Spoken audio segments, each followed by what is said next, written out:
Arratsalde on denoi eta eskerrik asko berriaren solasaldien lehenengo saio honetara etortzeagatik.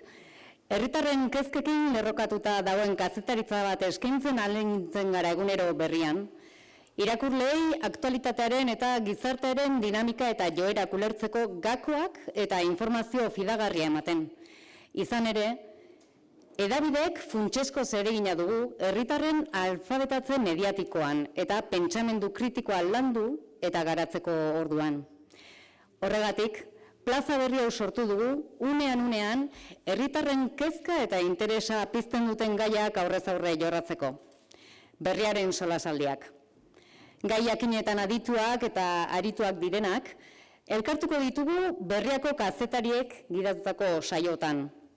Gaurko saioan, pantailen erabilerak gazteen buru osasunean duen eraginez arituko gara, eta Jakes Goikoetxea berriako kazetaria arituko da gidari. Esker bereziak eman dizkiegu Eusko Jaurlaritzaren osasun sailari eta Laura Alkutsari, gaiak duen interesaz jabetu eta solasaldi hau babesteagatik. Nola ez, eskerrik asko era berean San Telmo Museoari, aretoa erabiltzeko eman dizkigun erraztasunengatik eta langileentzako interesangatik. Jakes Goikoetxea lankideari txanda pasatu aurretik, gaurko bilgune hau baliatu nahiko genuke, Euskalgintzaren Kontseiluak ekainaren 13ako Iruñean deitu duen Euskaltzaleon martxan parte hartzera gonbidatzeko zuek denok. Berriak, Kontseiluko kide den aldetik, bere komunitate osoari dei egiten dio, Euskararen biziberritzeari bultzada eman diezaion, elkarrekin pizkunde berri bat eragiteko. Euskaraz bizitzeko behar den dena, elkarrekin aldarrikatzeko momentua baita. Orain bai, Jakes, ekin nahi duzunean gaurko solasaldiari. Eskerrik asko Irati. Pantailen erabilerai buruz hitz egin behar deu, eta hasteko har bat, mesedez, pantailak itzali, gonbidatuekiko errespetuz, eta gainerako entzulekiko errespetuz, mesedez, telefonoak itzali. Sorteko zeate, 3 gonbidatu oso ditugulako hemen mailen bueltan. Gai hau aspalditik lantzen aidialako, bakoitza seguruna ikuspegi ezberdin batetik, eta horrek ikuspegi osoago bat ematen laguntzen digulako, eta era berean hirurak ohituta daudelako gai honei buruz hitz egiten, divulgazioan, jendeari helarazten gai honek eragiten duen kezka.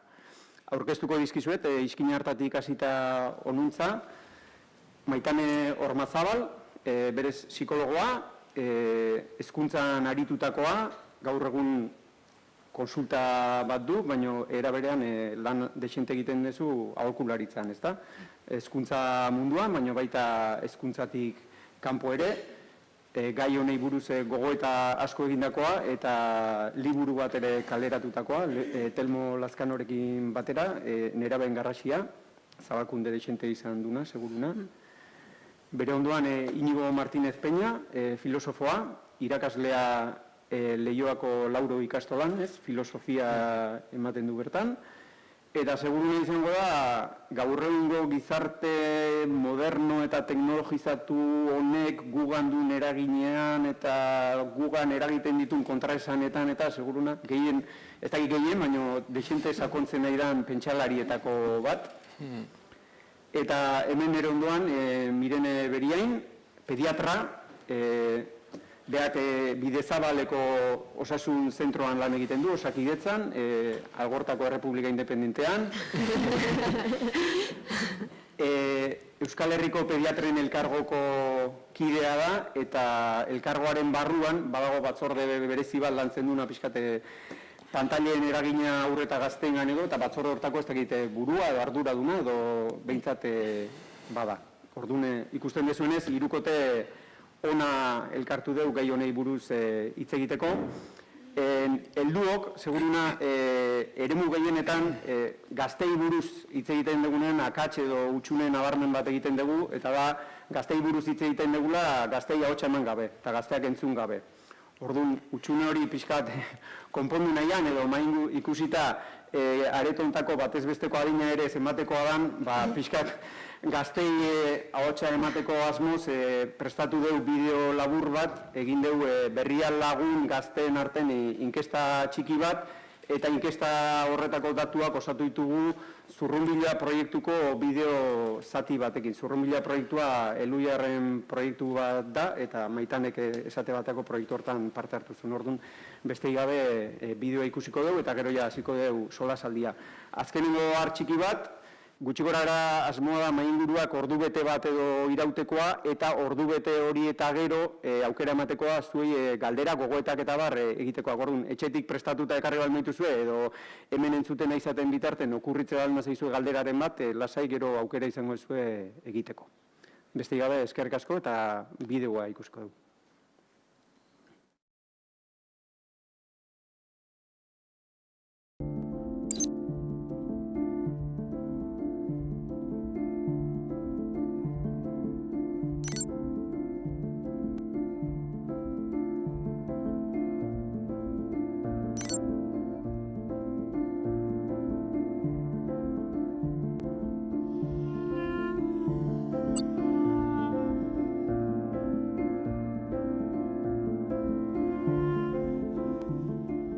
Nik nire egunerokotasunen sare sozialakola gehien bat erabiltzen ditut Instagrama, TikToka eta WhatsAppa. Egia da gehien bat WhatsAppa jendakin komunikatzeko eta harremantzeko. Instagrama ez eta hainbeste erabiltzen, baino baita erabiltzen eta gero ja aspertzen naizenen edo entretenitu nahi dut edo kotilloa oziosten nahi dut pizteko TikToka erabiltzen. Eta hor sartzen naiz eta derrepente pasa zait ordu bat eta ez enteratu egin. Gustatu zait, etxeko gauzak iten honen hola fondon zehazten zute, orduan beti serie, pelikula bat hola. Eske demora pila pasatzen zait igual, bideoak ikusten, desaten, ostra, ordu bat pasatzen zait. Eske hortako preparauta. Bai, atzeko zinun, berez dala, ez da iniz bukatzen orduan. Hori da, beti da, oso ze konsumitzeko. Ez da iteizuna. Hori da. Eta zeu moztezune artea. Baina, klaro, zeu moztezune arte igual de pasaz askitzu ordu erdi, ordu bete, o igual 3 ordu. Eta ez da konturau.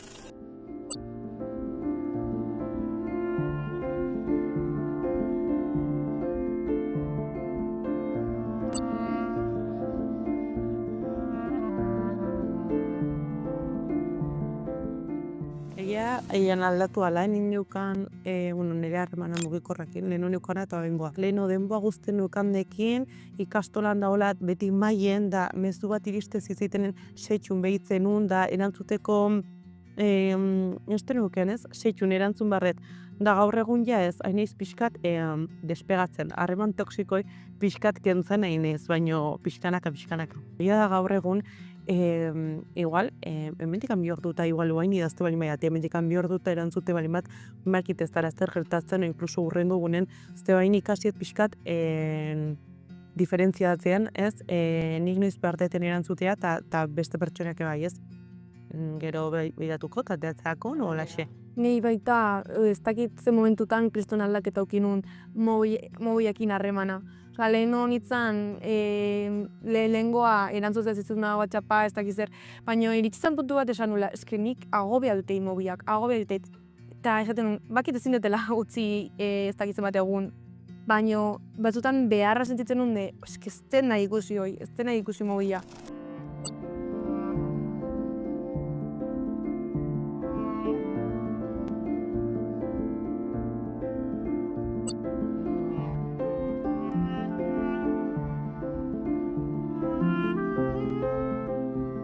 Lehenu gehiago zan, hori publikazio jotzie, eta nik adibidez bai izango nuke igual nire bizien momentu jakin baten, entre comillas, zeure balorie, zure laiketan oinarritu izten dela, o zema komentaiotan, like gehiago jaso izen badituzu, pertsona importantio ozteala bezala, o balidu ozteala, oina adibidez nik bai izango nuke nik nire partetik behintzet ja horri ez diotela garrantzik ematen, iotzetena nik nahetelako iotzetela, eta ez zemalei jasotzi dutelako o ez dutelako jasotzen.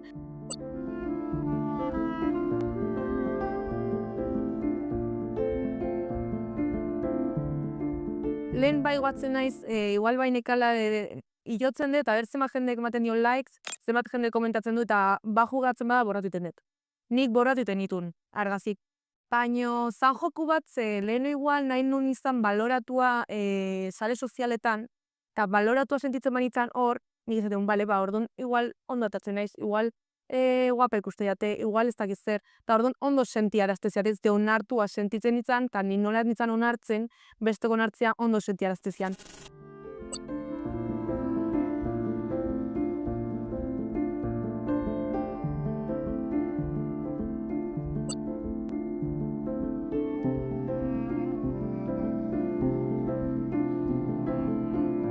Orduan, nik bilatzen un, cómo adelgazar más rápido, cómo no sé qué, ta, te sale todo, ta, zuk itezu, ahora te atetizuna, o sea, lo más loco que te puedes imaginar, itezu.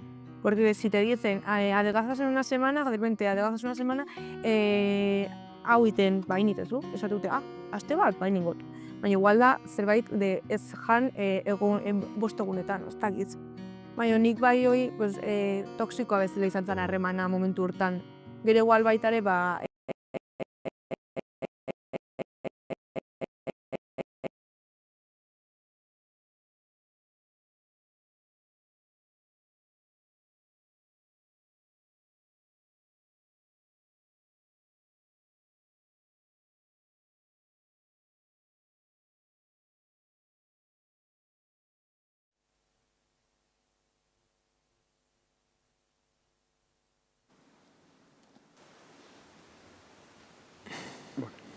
Gazteak entzun da gero, helduak hasiko gara hitz egiten. Fernandoren egia emateu ez, gazteek pantailen erabilera gehiegizkoa edo egiten dute. Galdera ikurra jarriko jet. Benetan hala da, gazteek gehiegi erabiltzen dituzte pantailak? Nahi dezuen ordenen eta... Bueno, bai, ikerketa edo datuak jasotzen dituzten hainbat eta hainbat ikerketa badaude, ez bakarrik gazteak, aurrak eta nerabeak, adintalde guztiak, osasun arlotik ematen diren gomendioak baino askoz gehiago erabiltzen dituzte. Eta hauek ikusi ditugun hauek, jada 18 urtetik gorakoak dira, baina hortik bera ditugunak ere, hori, ordu mordoa botatzen ari dira. Hala, berresten dezuezuek ere bai. Bai, nik uste, gehiagik erabiltzen dutela, baina gehiagikeria dela gure gizartearen sintoma, ez? Berez, hau da, gure bizimodua kontsumitzaile gisa dagoela gehiago eta gehiago, ez? Logika horren menpe. Eta zentzu horretan, produzioaren logika bera, ez? Etengabe gehiago produzitu. Baina uste dut, smartphoneak direla horretan simbolo egoki bat, haiek ere aipatu dute, ez? Berez horretarako pentsatu daude, ez? Gehiagikeriaren logikan sartzeko infinitotasuna aipatu dute, ez? Hau da, bideo bat ikusi eta segituan beste bat eskaintzen dizute, heltzen dira notifikazioak, hau da, esan bezala, ez, beraien mugagabektasuna dago eginda horretarako. Orduan saiena da muga topatzea eta gehiagikeria horren sintoma batzuk aipatzeute nire ikasleek, horien artean hori ez gehiegi, orduan nekezia horren ondorioz eta apatia eta tristura digitala be bai, ez? Agian haien berezko desirarekin konektatzeko zailtasun bat. Bai, guztiz, baina eske sortuak daude gaizki erabiliak izateko. Uste hortik hasi behar degula ez, hitz egiten dagunen mugikorra smartphonea ezin dugu esan ez, teknologia ondo edo gaizki erabili. Osea, ez da teknologia neutro bat, berez da adiktiboa dan zerbait, egiten nahi gure gazteak harreman osasuntsu bat izatea adiktiboa dan edo sortu dan zerbaitekin. Orduan bere egin momentu baten esan dute ez, harreman osasuntsua, eske ezin da harreman osasuntsu bat. Ez dago sortua harreman osasuntsu bat izateko. Bere logika guztia dagolako prestatuta kontrakoa. Bereik esan dute ez, hauskortasuna sentitzen dute momentuan, hor harrapatzen diete. Aurrekoan ikasle batek guri adibide oso politia egin zegoen, da gaur ekarren nahi non, ze behar esten zon Ramadanean, zeuden. Eta zein, maitan ulertu da zer da logika algoritmikoa eta zer da. Eta zein, behitu nire TikTok. Eta esan zen, nik orain ordu hauetan ezin dut janaririk. Ze argazkiak eta ze bideoak jartzen zizkion TikTokek. Janaria, orduan, horri ikusten dugu nola harrapatzen duten justo bereien auskortasuna da momentu horretan. Eta hor harrapatzen gaitu guztiei gazteei, helduei eta gehien bat marra gorri bat pasatu dute, ze badakite gazteak eta nerabeak eta gehien bat aurrak oso auskorrak diela horrez, logika horretan sartzeko. Orduan, gehiagizko erabilera bai, ezin da, erabilera gutxiegin adin horretan. Gazteak, aurre eta nerabeak seinalatzen ditugu edo aipatzen ditugu, baina era berean, eta bereziki adin horietan, helduak dira haien referenteak, helduak erabiltzen dituzte haien nortasuna eraikitzeko, helduok gara haien ispilu, eta helduetan hoixe beha ikustegu ere, bai, ez?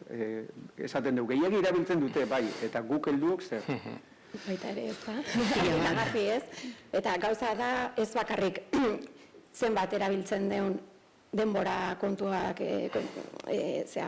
behidatuta baizik eta nola, noiz erabiltzen deune bai ez, nola utzi dugun gailuak gure eguneroko bizitzako edozein momentu etetea, premiazko denbora guztian hori garrantzitsuena balitz bezala ez, eta askotan bizitzen ari garen momentu hori, konpartitzen ari garena gure seme-alaberekin, lagun batekin, familiarekin, edo erosketak egiterakoan dendariarekin, ez? Gailuak eten dezake eta gure seme-alabek ere hori ikusten dute, ez? Zer lehentasun ematen diogun gaur egun gailuari eta ze garrantzia beraien aurrean ere. Hori garrantzitsua iruditzen zait, denboraz gain, guk ere noiz eta nola erabiltzen dugun, ez? Teknoferentzia deritzen hori, ez? Nola gai den beraientzako azteko hain garrantzitsua diren harremanak eta bizitzako momentuak jateko, elkarrekin bazkaltzeko, elkarrekin jolasteko, egoteko, entzuteko, eteteko gaitasuna daukate. Eta bai, binkuloetan ez, gabezi bat dagoela ikusten nahi gero ez da gehiago gure artean loturak harremantzeko zailtasuna handia daukagu eta pantaiek zerikusi asko daukate. Ze gu denbora guztian disrupzio bat egiten dugu pantaia batekin, bi pertsonen artean lotura bat ematen nahi da, zerbait ematen nahi da, eta beti azaltzen da agente berri hau ez, gure gizartean, eta haustura bat ematen dut, gaina agente horrei ematen diogu, kasi presentzia gehiago gurekin parean daukagun pertsonari baino gehiago orduan, binkulatzeko eta harremantzeko arazoak ditugu gaur egun. Asko kostatzen zaigu begietara begira, hitz egin, konversazio bati izan, zergatik, beti izan dugulako ez, eta guk gure txikien aurrean hori egin dugu. Askotan WhatsApp bat iritsi zegunean, e-mail bat erantzuten ari genean, ez? Zego guretzak hori ez da TikTok, ez da Instagram, baina hori gure TikTok eta gure Instagram da, ez? Edo notiziak begiratzen egon beharra denbora guztian, zerbait ez, beti gailu baten aurrean. Hori gure txikiak ikusi du bere entzun beharrean gailu entzuten ari gehala. Orduan berak ere zer referentzi izango du, ez? Gailu entzun, ez? Pertsonak entzun ordez. Egia da, helduok agian, ez, beharko genukela izan helduleku bat edo helmuga bat, norabide bat, ez, erakutsi, referente gisa ipatu zu, baina uste dut ispilu hitza hartuz, ez, gero eta gehiago ispilua diela smartphoneak, ez, eta helduak referente izateari utzi diogula, eta batez ere, bueno, gure ispilua dira selfie perfektuaren bila, ez, ari gara, bai helduok eta bai gazteok, gure irudi ideal horrekin tensioan eta zentzu batean uste dut mundu digitalak heldua eta gazte edo aurren arteko muga hori lausotu egin duela, ez? Eta teknopertsona garela danok, eta agian edukiei begira ere, eduki bera eskaintzen digutela, eta bai bombardaketak izan edo pornografia izan edo dena dela, ez? Zentzu batean ez dagoela bereizketari, gero eta gutxiago. Eta agian asimetria bat topatzea, ez? Heldu eta aurren arteko asimetria hori horretaz galdetzea lagungarri izan daitekela, ez? Bai, galdu digute pixka bat guri erreferente bezala eta erreferenteak sareetan bilatzen dituzte, ez? Nire galdera askotan hori da, helduak nun gaude, gaur egun, gure gana gerturatu beharrean ez, pantaian atzean dauden guzti hauek erreferente bihurtzen nahi diela. Orduan, hor galdera handi bat egin marko ganduken gizarte bezala ere, hamarkada guzti honetan heldua zertan ibili gean, edo nun gauden, ze teknologia guzti hauek aurre hartu digute, gure parean jarri dira eta bihurtu dira, ez, Iñigo esaten duen bezala, orain beraien erreferente eta galderak berei egiten dizkiete askotan guri egin beharrean, ez? Gauza da ez, daukaten diseinu honekin, hain erakargarria izan da, eta hain erraza izan da bertan orduak eta orduak botatzea, kompetentzia handia dakagula gauza da hori, mugak eta igual jarri beharko ditugula, edo ikusi behar deula gauzak nola iten egian eta aldatu. Eta helduok umei, aurretan erabei, pantailetara sarrera eman diegu erosotasunagatik, alegia, pantailekin dauden bitartean ez gaituzte komatxo guztiek erabilita molestatzen, lasai daude, arduragabekeriagatik, eta hor, Iñigok gurean igande honetan aipatzezun, ez? Helduok ezin dugu dimititu, ez? Dimititu egin dugu gure arduretatik, eta eman dileu gailu bat. Nik uste dut hor, gauza asko batea eragiten dutela, ez? Eta seguruna famili batzutan gauza batzu beste batzu baino pixu gehiokiko dute, baina gailuak iritsi dira denon eskutara oso azkar barneratu ditugu edo gure bizimoduan barneratu ditugu, eta askotan igual ezjakintasuna egon da, oain igual eskusa gutxigo eukitzen nahi gara hortako, baina eta gero baita ere nik ikusten dut gurasoen aldetikan badagola ere bai nola esan gainditua sentitzen dian hori egoera bat, ez? Gauza hauek oso azkar aldatzen dira, behaiek ni baino gehiago dakite, nik ezingo dut hau kudeatu eta bestaldea jazta, hor behaiek badakite eta moldatzen dira, gaina garai honetan bizi dira eta etzaigu beste erremedio geratzen, ez? Alde bat hori, eta gero baita da erosotasunarena ere errealidade da, ez? Baina, bizitzak ere oso desberdinak dira, familiak oso egoera desberdinak bizitu behar dituzte eta kudeatu behar dituzte, eta hor, erosotasun edo komodidade horren atzean, gauza asko nahi tezkete, bai, ez? Batzutan, zaurgarriagoak diren familiak, umeak denbora askoz bakarrik daude eta bakardade horretan telefonoa lagun. Niri lagun batek esaten zidan dela pantaila piztu eta umea itzali, ez? Eta, egia gero hor kuriosa dela, egoten da dira umeak geldi, baina hiperestimulatuta, ez? Orduan, uste dut bereiztu behar dila estimuluak eta desirak, ez? Gauza bada norbait eukitza hori estimulu gainezka eta ezin da benetan daukan desira, daukan jakin mina hori tapatu egiten dela, ez? Orduan, guk ematen diogu gailuak egia da askotan erosotasunagatik edo auskalo, ez? Egoera konkretuen inguruan bai aztertu beharko genuke kasuan kasu, baina aurrekoan irakurri nuen, ez? Aurkotxeetara itxatzita daramatela 0 eta 2 urte bitartean aurren eren bat edo smartphonea edo mugikorra, ez? Orduan, hor autokritika bat ere egin beharko genuke heldu moduan, naiz eta diozu moduan, lan baldintza prekarioetan dauden familiek oro har, haien umeek gehiago egoten dira pantaien aurrean, ze pantaia bilakatu dira umeen zaindari, agian lanean daude helduak, ezin dituzte eskolaz kanpoko ekintzetara eraman, osaiago daukate, eta orduan pobreziarekin ere lotura dauka pantailismoaren gehiegikeriak eta batetik kalea bilakatu dira arriskutsu, aurrekoan esaten zen moduan, eta pentsatzen dugu orduan etxean egongo dira babestua, baina gero askatasun digital horretan arrisku pilo batean sartzen ditugu, hor dago paradoja bat bai. Bai, hor rendimenduaren gizartean bizikea, ez? Hain azkargoaz, ez iristen, ez guraso bezala, ez langile bezala, ez? Oso azkargoa zen horretan, gure txikien gana ezin ginen iritsi eta gailu hau iritsi da, ez? Oso ondo sartu dute, ez? Beraien estrategia guztiakin, hasiera batean gaina salduztian zerbait hobetzeko, ez?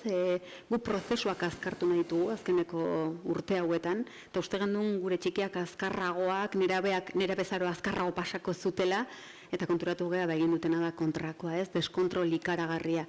Helduaren beharretara dago eginda, gure beharretarako, ez? Umea isilik egoteko, umea itzaltzeko, ni egon naiteke, baina ez gara konturatzen gure kontroletikan gero beraiengan zer ondorio izan duen, ez? Orduan, orain konturatzen nahi gea, ze gertatzen nahi da, ze kontrolatu beharrean deskontrol ikaragarria izaten nahi da, ze ume batek ezin du, ez? Bere kabuz hori gestionatu, baino gizarte azkar honek bai ekarri dula. Eta gaina gero beraia, ez estrategia guztiarekin askoz ere gehiago azkartzen dute. Baina bai konturatu beharko ginen pantailan aurrean, ez, jarri aurretik atzean zer dagon. Gure generazioa ez gaitu digitalki, ez? Esaten duguna orain gaur egun, ez? Ahalduntze digitala oso gutxi dakigu. Orduan, guk ere gure txiki ere ez genekien zer ematen nahi ginen. Orain informazioa behar dugu, ez? Berei ere jakiteko orain nola pantailen aurrean jarri. Orduan, hezkuntza faltza, gizarte azkarra, ez? Kontrol nahi handi batean gaudela, pixka bat elkartu zaizkigu konbo, ez? Polit bat gaur egungo gizartea ulertzeko. Fenomeno berri xamarra da, ikusten dugu orduak pasatzen dituztela pantailen aurrean eta aipatzen dian ondorioak izaten dira, gauzak ulertzeko zailtasunak, atentzioa arreta mantentzeko zailtasunak eta horrelako kontuak, baina ja iristen da momentu bat nun hori gainditu egiten den, eta ez dakit patologia edo bihurtzen da, baina ja ez dakit ondorio serioagoak ere badituna, zuk konsulta bat edo badezu, lehen arretan lan egiten duzu, zu ikasgelan zaude, ze iristen zaizu edo, ze ikusten duzue erabilera horrek ja muga bat gainditzen dunean, ze eratako arazoak sortzen ditu, esposizio horrek. Evidentzia zientifikoak ja emaitza batzuk ere ematen nahi da, nahiz da fenomeno berria izan, pixka gehiago ezagutzen nahi geha. Hori da, geroz eta evidentzia gehiago daukagu, ez? Egia da, evidentzia zientifikoa eraikitzeak bere denbora behar duela eta gauza hauek oso azkar aldatzen nahi direla.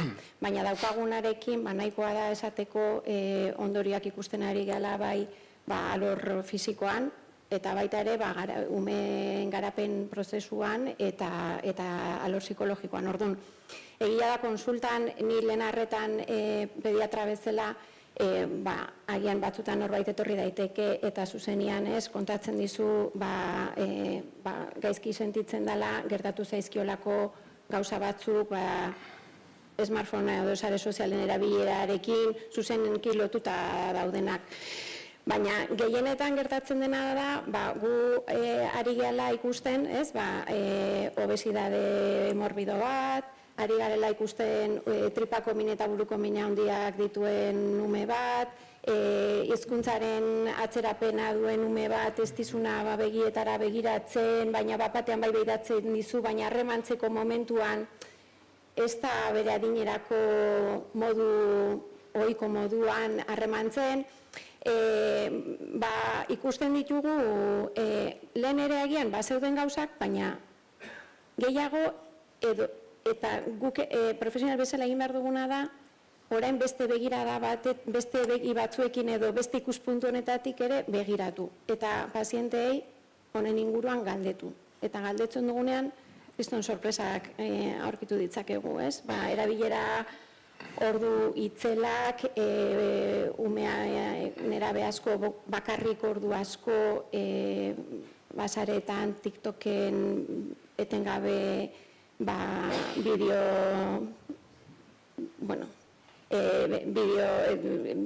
irudiarekin edo hainbat eta hainbat historia konsumitzen. Edo ume txikiak ere mugikorrarekin edo tablet batekin ordu pilo bat entretenituta, anestesiatuta edo nolabait txupete moduan erabilita daudenak. Orduan, batzutan kausa efekto zuzenian ezin dugu, baina bai ikusten dugu badagoela hor pantailen erabileraren pisu handi bat, eta guk ere profesional bezala, lehen ez genuen horri buruz galdetu behar, edo etzan existitzen, orduan, oain bai, galdetu behar dugu, zen hor askotan sorpresak edo, ez aizain sorpresa, errealitate geroz eta hori ezagunagoa delako, baina guk ere gure lanean hori barneratu behar dugu eta kontuan izan, hainbat arazoren aurrean. Bai, ni hemen nerabezaroan gehiago zentratzen, ni nerabekin gehiago egiten datelako lan, eta guk ikusten ditugu bi faktore garrantzitsu edo bi ondorio, agian esaten nahi zinena ez dago igual kausa efektori guztiz ez, baina igual ez du sortzen, baina bai areagotzen dula. Eta hori argi eta garbi dakiguia. Sortu agian ez, gure bizitza vitaletikan datorkigun guzti hori, baina bai areagotzen du. Orduan, guk ikusten nahi gena da, ez arreta eta esperientzi falta ikaragarria. Arreta esan dezunean zuk ere aipatu duzu, baina ez da arreta ezin detela ordu betez pelikula bat ikusi edo klasean atenditu. Ez nago arreta hori esaten. Arreta da gure artean entzute hori ematea edo begiratzea edo ulertzea gure keinu sozialak, gorputzekoak. Gaur egun arreta hori jetxi da ikaragarri. Baita gertuko familiako jendearekin. Bai. Eske arazoan erabezaroan hori izaten da, isolamendua ikaragarria handia izan daitekela. Ze mugikorra dago preparatuta ez gu besteekin erlazionatzeko, baizik eta gure buruarekin gehiago erlazionatzeko. Osea, narzisismoaren narzisismoa. Osea, nago nere txilborrari begira, ez? Eta ondo dago gure txilborrari begiratzea, ez erresango denik, baina kontuz guk bestearen bitartez ikasten dugu zein gehan gu. Eta kontuz beraiek ikasten nahi dela denbora guztian, bere buruari begira, beraietaz eta beraien erlazietaz ezin da. Eta horrek ekartzen digu beste dela arretaren gabezia, baina guretzako da esperientzien gabezia. Guri askotan heldu hori ematen digu beldurra handia ze kontenitu mota ikusten nahi die. Bueno, da ikaragarria, bereik partekatzen dizute naturalidade guztiarekin eta denetik dago, baina horrek baino gehiago da hori egiten nahi dan bitarten galtzen nahi dan hori. Eta gaur egun ditugu, ez, haurtzarori gabeko aurrak eta nerabezarori gabeko nerabeak. Diela, esperientzia vitaloiek, frakasoak, erori, jeiki berriro, bizi, galtzen nahi dira. Eta esperientzia gabe, azkenean, nerabezaro batean edo haurtzaro batean esperientzia vitalak bizitzen ez bali maitugu, errealitatean besteekin kontaktuan, gero ez dauzkagu errekurtsoak bizitzako gauzei erantzuteko. Osea, utxik dago gure garuna. Orduan beraiet daude utxik. Orduan nola erantzungo dute bizitzako erronka bat. Eridanetzako hori da gehien beldurtzen ditena nerabezaroan da. Gero karri dut lista handi bat, galdera hontan, baina eske da, karo, idealismoa, espektatibak egodia ikaragarri, maksimizazioa, dena da hiperperfekzionismo batean sartuta, hiperpositibismo batean, gorputza segabetasun ikaragarria, hortik harrapatzen dituzte pila bat, gainen formatuta. Etorren zaizkizu kontsultara esanez, daukatela trauma 3, ez dakizerrekin duzu, zer da hori, bai, karo, eske berei esanetezke ez daukat fobia soziala, ez maitia, daukaguna da ikaragarrizko beldurra. Daukaguna ikaragarrizko sufrimendua. Guazen, sufrimenduari buruz hitz egitea, guazen. Orduan, imaginatu, zenbat informazio daukaten hori gestiona ezina da. Osea, ez mediku batek papelak begiratu behar ditu, ez lantaldeari galdetu behar dio, eta beraiek hor pila bat gero, loa, eta nerabezaroa, benetan, guk hezkuntzan ematen dugu formazioa asko, eta jungo naiz unibertsitatera, ez? Askotan DBH eta hala ikusten dugu, unibertsitatera juten zaten, ni astelen eta juten naizenean egiten diet, igandetako orduen konputoa ateratzea.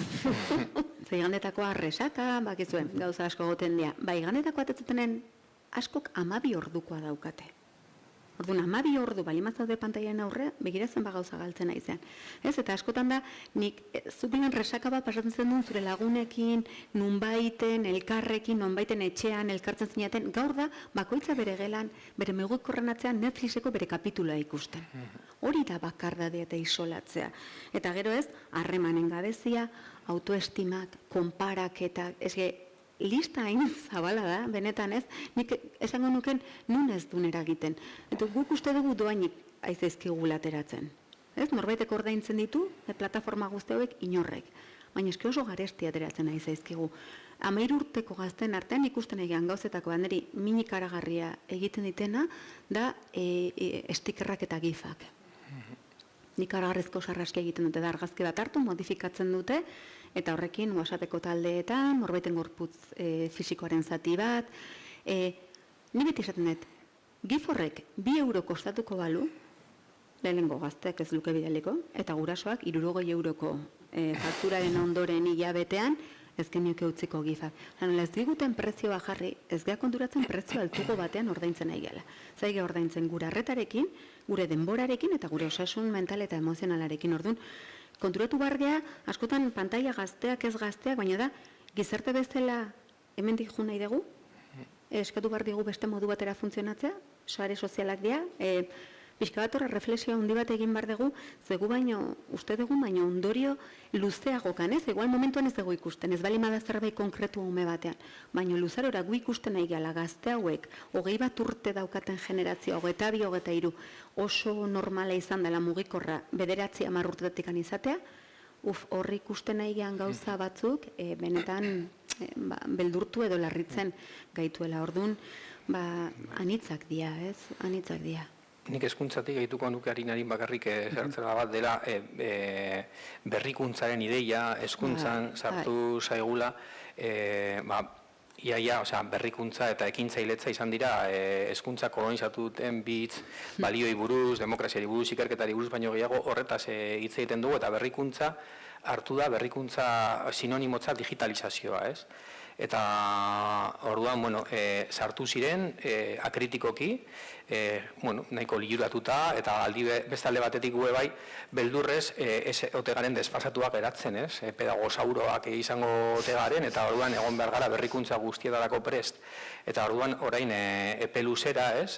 Frogatu gabe sartu ziren, ea hobeagoak ziren, ea hezkuntza hobetzen zuten, eta gaur egun ja, pasatu dira markada batzuk, ikusten ari gara ezetz, ez? Eta ikasteko gaitasun oinarrizko batzuetan, aipatu da arreta, baina memoria, ulermena, frustrazioako tolerantzia guzti horietan berakada egon dela, eta analogikoki testu bat irakurri, azpimarratu eta laburpena idatzi, ematen ditu askoz ere, ez? Ulermen eta memoria hobeagoak gauza bera pantailan ikustea baino.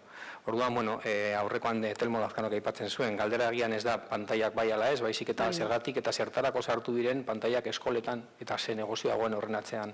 Bai, guztiz hemen, galduge asko, ez gaude gizarte batean teknika asko nahi ditugu barita magika gauzak aldatzen dituztenak, metodologietan galtzen gara, eta azten zaigu, benetan oinarrizkoa dien gauza horiek egitea, ez? Eta eske justo oinarrizko horietan da garrantzitsuena, ez? Hori egiten bali madegu, teknologia jartzen badegu ondoren, perfecto, hor dago, efekto Mateo, deitzen zaiona, eta da, efekto Mateo da, gehien daukanari gehiago mango zaio, eta gutxiago daukanari gehiago kenduko zaio. Eta zer da, ez zer esan nahi, eta zenetzako hezkuntzarekin zerikusia dauka, eta da, zu kazetaria izan behar bali mazea, ikasten aizea kazetaria izateko. Gaitasun batzuk dituzu, ez? Ikasten aizea, pentsamendu kritikoa, zure idazteko estilo propioa, eta jartzen dizute, teknologiariko berena, gaitasunak lortu ondoren, perfecto. Zorrek potentziatuko du ikaragarri zu iristen etzean leku hortara. Baina gaitasunak lortu aurretik, jartzen bali madugu teknologia hori, ia bat, ze pasatuko da, edozein testu idazteko, ia beharko dezu. Orduan hor generatzen da dependentzia ez teknologikoa, eta hori da guri egin digutena. Gaitasunak eman aurretik teknologia guztiak sartu, eta orduan egin barko gendukena da, gaitasunak eman, eta ondoren guazen sartzea teknologia guzti hauek, ez? Potentziatzeko, ez gaude teknologiaren aurka, ez? Hau bai da, ez da bakarrik esan duguna, noiz eta nola, eta netzako efekto Mateoak asko erakusten du orduan. Ze pasatzen da, orain bi egiteko mugikorratera barra daukagu, ez? Ze ez dakigu buruz guzti hori egiten, orduan, noiz jartzen ditugun oso garrantzitsua da. Eta horrek baditu, gero baditugun ondorio guzti horiek. Teknologia jainkotzen duen gizarte batean bizigea, solasaldi hau ere berriak antolatu du, eta interneteko tsunamia etorri zanen, eta sare sozialak esatezan inoiz baino hobeto komunikatuagoak eta informatuagoak egongo ginela, eta ikuste du realitatea gaur egun zezaila da ondo informatuta egotea eta iturri egokiak eta jasotzea. Gazteen kasuan ere teknologia saldu izan dua elkarrekin harremanak izateko, askatasunerako tresna bat bezala, baina zuek bai aipatu ezue, inoiz baino konektatuago edo daude, inoiz baino zabalku iritsi daitezke leheno iristen etzian lekuetara, baino eraberen inoiz baino isolatuago daude, burbuila baten barruan sartuta daude, gelan eta bar. Zukortaz, inigo desente irakurri zu azken handi. Aurrekoan, 18 eta 24 urte bitarteko gazteek bazten eren bat aitortzen zuten bakarri sentitzen direla, ez? Aukeratu gabeko bakarbade bat sentitzen dutela. Orduan, nahiko paradogikoa da, ez? Alde batetik hiperkonektatuta gaude, eta badirudi orduan konpainian gaudela, eta hala ere, bakarbade sentimenduak gora egiten du. Orduan, hor uste dute interesantea dela bereiztea, konexioa zer den eta harreman bat zer den, ez? Uste dute connecting people hori aipatzen zen garai batean, ez? Uste dut konexioa direla harremantzeko oztopo. Eta orduan konexioa dira arinak, konexioa konpromesu gutxikoa dira, bide bakarrekoak dira, eta berriz harreman baterako behar da denbora, konexioetan ez da gorputza jarri behar, eta harreman baterako behar da denbora, behar da gorputza jarri, behar da, bi norabidetara eraikitzen dira harremanak, eta espazio eta denbora presentzialtasuna behar dute, ez? Orduan, konexioen logika da, logika merkantilista, eta momentu batean egia da, ez? Bakardadea agertzen zaigunean, aukera bada, bakardade horren aurrean hori tapatzeko konektatzea, baina kontrako efektua egiten du, ez? Uste dut isolatzen gaituela gehiago, eta beste zentzu batean sortzen dira komunitate digitalak, baina komunitate digital horiek dira oso oso homogeneoak, eta ez dute harremanen adistasunik, eta orduan ikusten da gaur egun bebai, ez, nolabait diskurtso batzuen, ez, burbuia digital horietan arrazakeriaren edo matxismoaren gorakada komunitate digital horietan, eta sakonean agian dago bakardadetik ies egiteko modu bat, baina konponbide txar bat. Uste dut bakardadea ez dela gauza patologiko bat, ikasten den kontu bat dela, harremantzeko importantea dela bebai, ez, norbere buruarekin denbora hartzea, garen enigma hori edo gure desirari buruz galdetzeko, dauzkagun harremanak subjektibatzeko, eta konexioen logika bestelakoa da, ez? Agian bakardadea eta isolamendua ere bereiztu aldugu, ez? Aipatu dute konexioak eta harremanak edo giza loturak, eta uste dut badagoela bakardade bat beharrezkoa, intimidadean denbora ematen gero hobeto harremantzeko, eta konexioa logika gehiago dela, edo isolamendua edo segregazioa, ez? Bi horiek. Bai, guztiz, nik uste nahastu degula hori, ez, dala konektatuta egon da binkulatuta egon, eta ez daukate zer ikusirik. Konexio izan daike binkulazioaren goiko kapa hori, baina ez dago sakontasuna. Eta guri emozionalki asebeteta sentierazten gaituna da, ez, dauzkagunan harreman sakon horiek, ez asko, ez? Ezin ditu horrelako asko izan, baina bai batzuk horrelakoak. Gaur egon daitezke inguratuta pila bat jendez, baina harreman sakonik gabe. Zogon zaitezke sartuta PlayStationen jolasten 50 pertsonekin, baina itzate hitz egiten, ez, goiko kapan dauden gauza guztietaz, ez gaude hitz egiten niri ikutzen ditenaz, ez, orduan ez dago harreman sakona, orduan horrek bakarra de sensaziora eramaten gaitu. Orduan guk ikusi ditugu oso konektatuta, eta eritu zaigu orduan, ez, elkarrekin, ez, erlazioak egiten aizela. Eta ez, hor nahastu egin gara. Eta ze garrantzitsua da, nerabe batek eta haur batek behar duna da bere identitatea sortzeko espazioa, denbora eta gorputza. Eta internetek ez dio ematen hirutako ez da bat. Ez dio gorputza ematen, ez dio denbora, ilimitatua da, goizeko 6etan sartu gaitezke gaueko 9etan, eta ez dago espaziorik, ez dena dago irekia, eta ez dago estruktura bat. Hor, gazte bat ezin da ez galdu egiten gea hortan. Orduan, guk iruditu zaigu oso ez, elkarrekin zeudela eta ez bakarrik. Eta nera bezaroa beti izan da ez, kolektiboki gauzak egiteko indar hori eta bakartu inditugu. Orain daude, bakoitza bere superbibentzia propioan. Eta netzako hor dago zer ikusia sartu diguten mezu hiperpositibista horrekin, ez? Dala, zuk aldezu, zuk egin bardezu, zuk bizitzen zuatera bartzea aurrera, zuk gogorra izan bardezu. Eta hor sartu gea bakarra de sensazio hortan teknologiekin batera, eta horrek nera behi gaur egun min handi egiten dizte. Sare sozialak josita daude horrelako mezu, ez? Dena horrela da. Bai.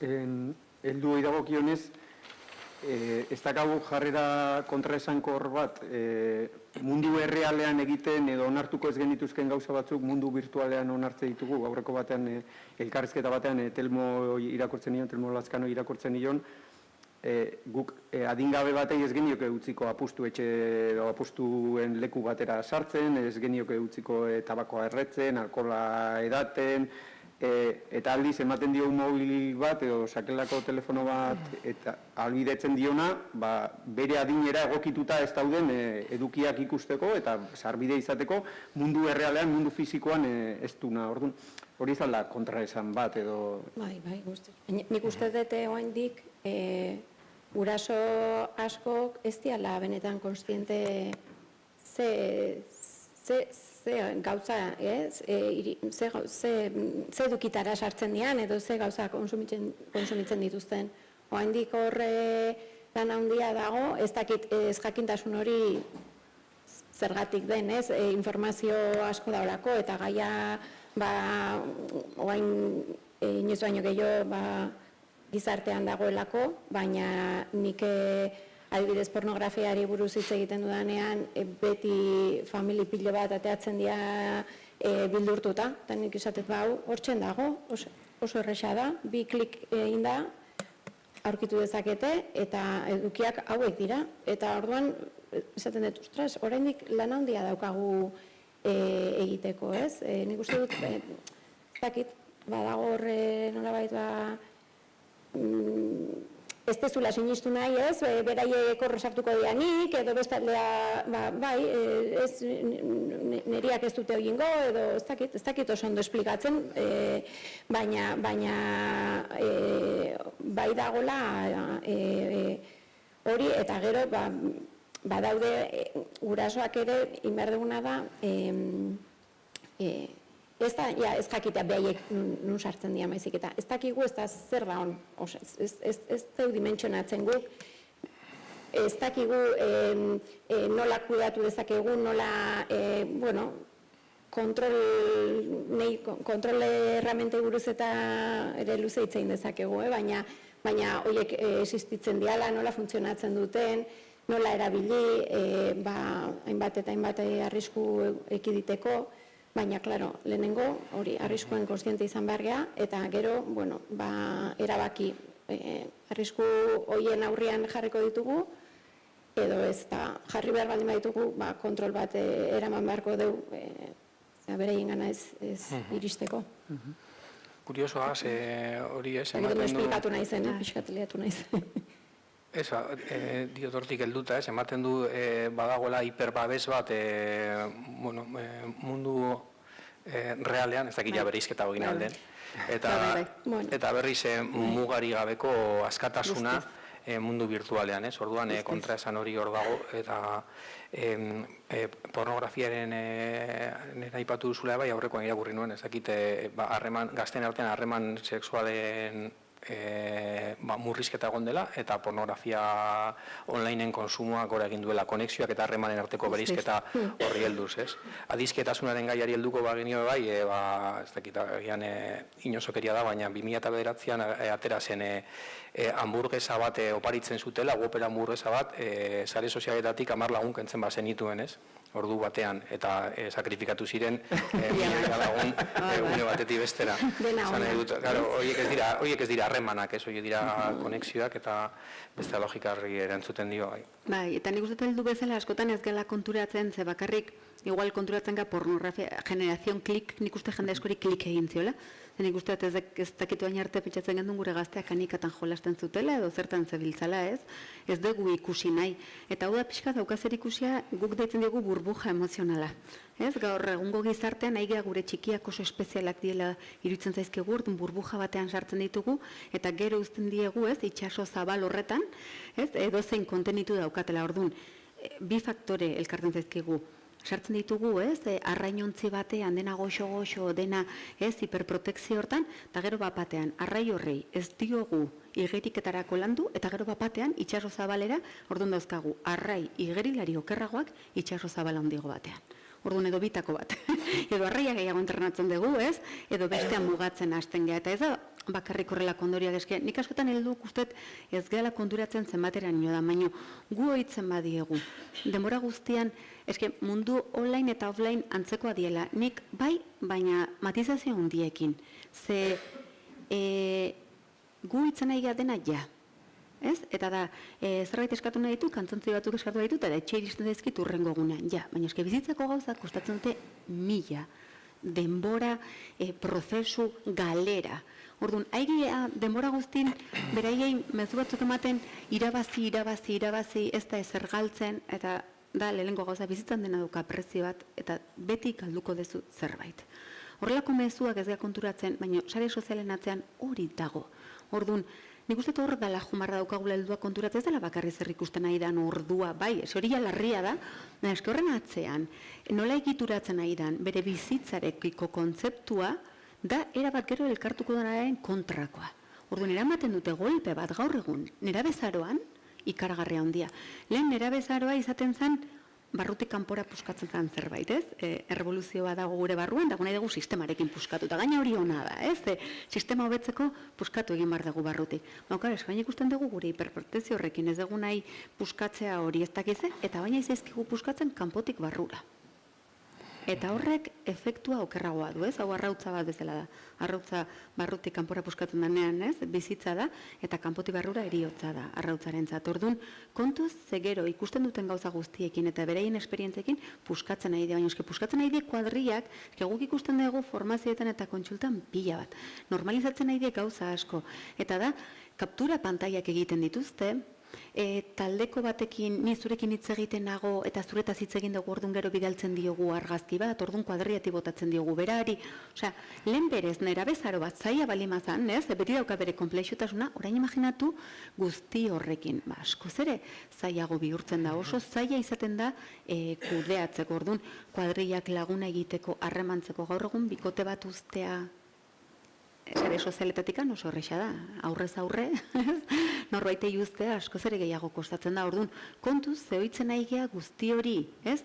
Pantaila baten atzean egiten, eta gero bizitza realean arazoak dituztenean, ez dakiten nola jokatu, orduan, nik uste helduei falta zaigula kostientzia hartzak, kostientzia sozial bat, eta pixka filosofikoa bizitzarako ere, ze puntutaraino eukiko duen, ez, honek, ondorioak guk uste dituguna, baino zabalagoak, ez dela bakarri momentuan.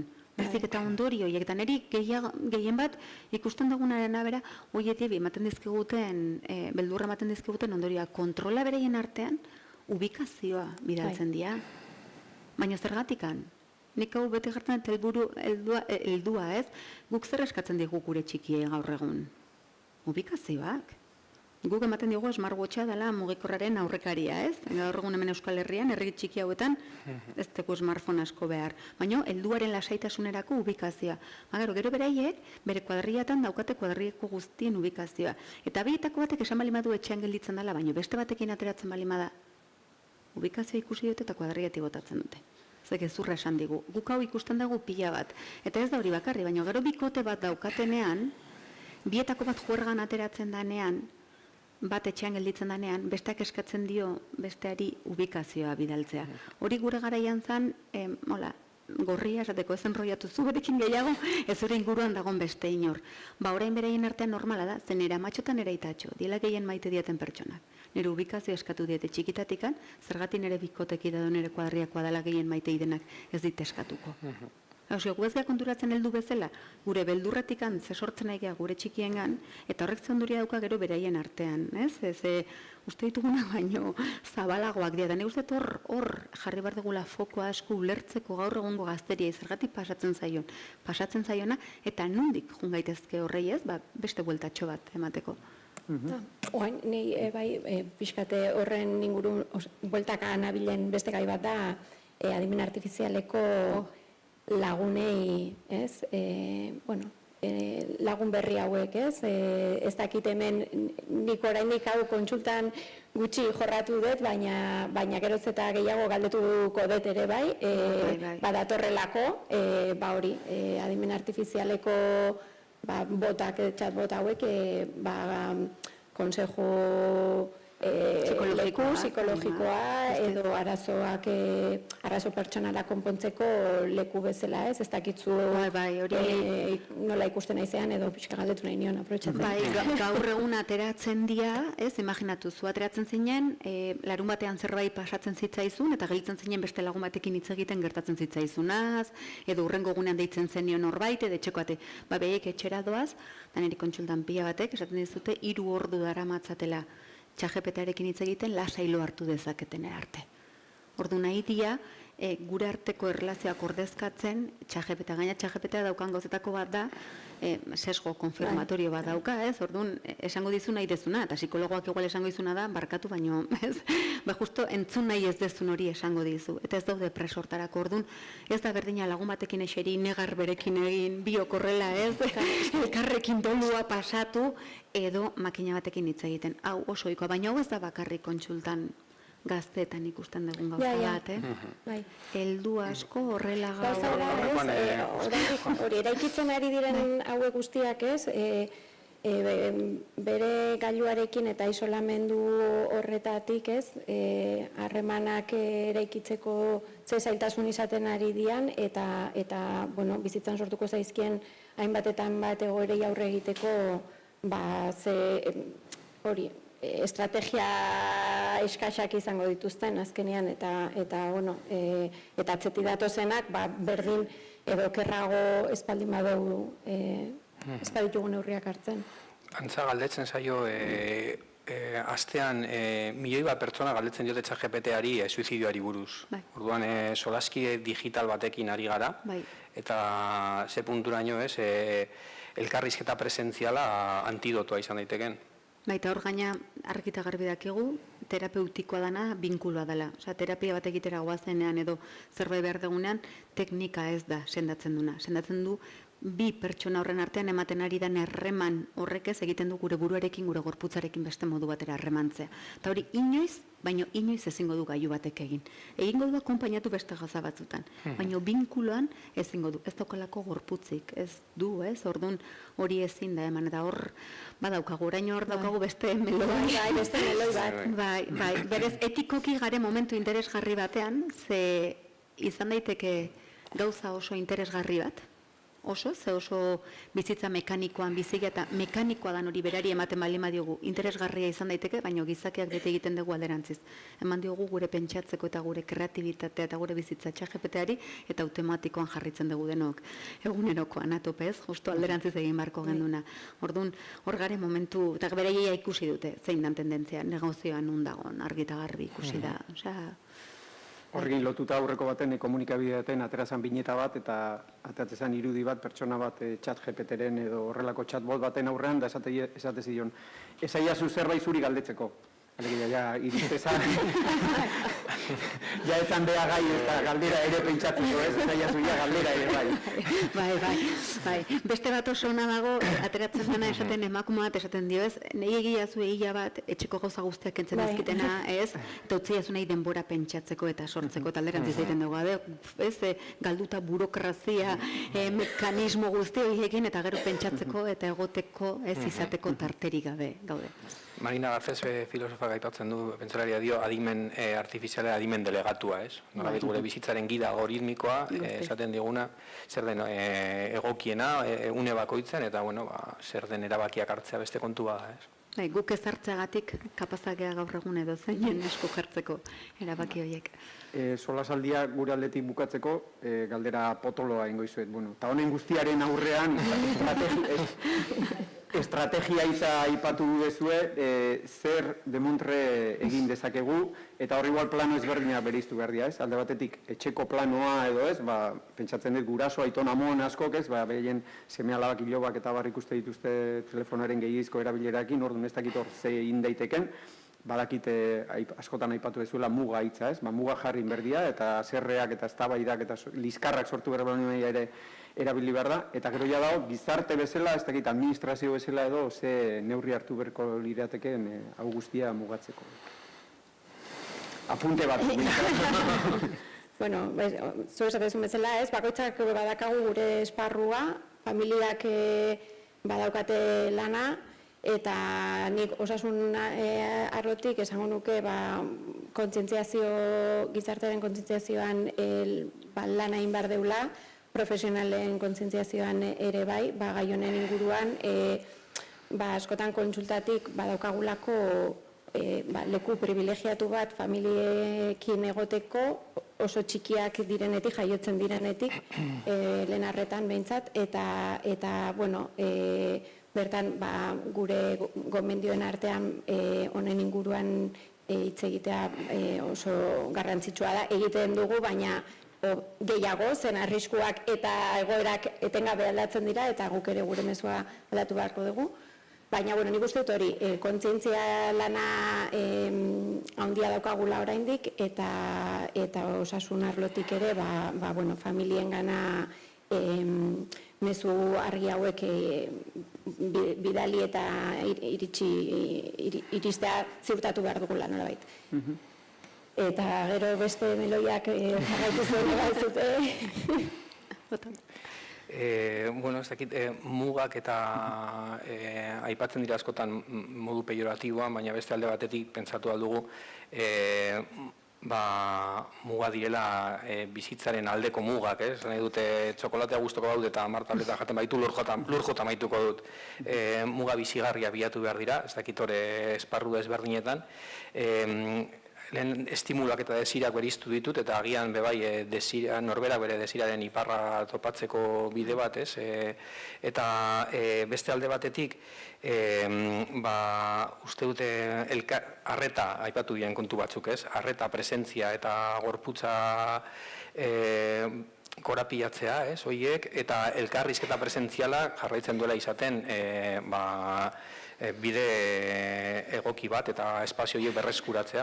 Gaur ere hau presentzialki egin dugu, esan edute beste alde batetik, azken kontu bat guratzen zitzaidan ere, askotan ez garela konstiente, benetan gu pantailari begira gaudela uste dugu, baina pantaila guri begira dago, ez. Hemen dago datuen estraktibismoa, hor dago negozio itzela, gu aizialdiaren proletarioa garela esaten dute, ze hor ematen dizkiogu datuak, intimidadearen galera handi badago, gazteek ere badaukate gero egindako gauza batzuk hasteko eskubidea, eta ematen du memoria digitala gelditzen dela hor betirako, eta, kontu horiek aldarrikatu beharko genituzke, eta,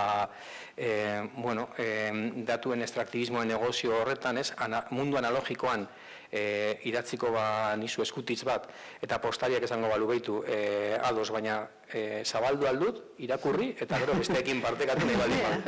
Hori delitua dela esango genuke, justo kukiekin eta bar, hori da egiten den negozioa, eta horrela funtzionatzen du mundu digitalak, ez. Orduan, horretaz pixkatu hartzea bai. Bai, pixkat hortik hartuta nire reflexioare garrantzitsua da horrez, gu daukagu eskubide bat dela derecho al olvido. Eta gaur egun ez dago eskubide hori, eta oso urratua daukagu eskubide 14 urterekin zerbait egiteko, 18ekin beste zerbait, eta 30ekin, eta gure bizitza berrera ikitzeko. Hori ikaragarrizko zailtasuna daukate gaur egungo gazteek. Ze informazio guztia bertan gelditzen da.